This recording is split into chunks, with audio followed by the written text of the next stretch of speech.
ఇవాళ అమ్మ నాన్న కూడా పూర్తి స్థాయి పని చేయకపోతే పూర్తి స్థాయిగా పిల్లల పెంపకం కానీ లేకపోతే వాళ్ళకి కావాల్సిన వసతులు కానీ అందని టైం ఇది. సో మనం ఎప్పుడు కూడా పిల్లలకి వాళ్ళకి ఊహ తెలిసిన అమ్మ రూపం అమ్మమ్మ అయితే చాలామంది పిల్లలు అమ్మమ్మ దగ్గర పెరిగి అమ్మమ్మని అమ్మ అని పిలిచే పిల్లలు కూడా చాలామంది ఉన్నారు.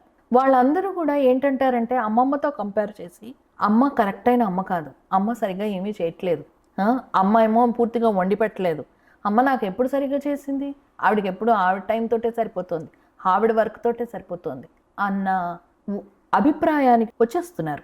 ఆ రావడం వల్ల వాళ్ళు ఒక లైఫ్ టైం ఫ్రెండ్ని కోల్పోతున్నారు.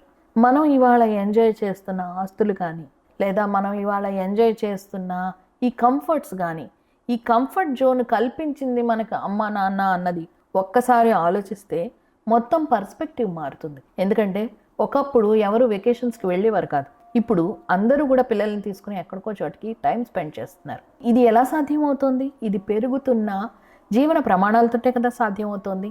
సో ఇలా ఆలోచిస్తే మనం ఏం చేయగలమో అని ఆలోచించగానే ఆ గిల్టీనెస్ కానీ ఆ జడ్జిమెంట్ కానీ తగ్గుతుంది. చిన్నప్పుడు ఎంత జడ్జిమెంట్ తగ్గి మనం అంత ఓపెన్గా ఉండగలిగితే, ఉంచేలాగా మనం చేయగలిగితే మనకి రెట్టింపు ప్రేమ దొరుకుతుందేమో ఆలోచించండి. పిల్లలు పెద్దలు అందరూ కూడా ఏమంటారు?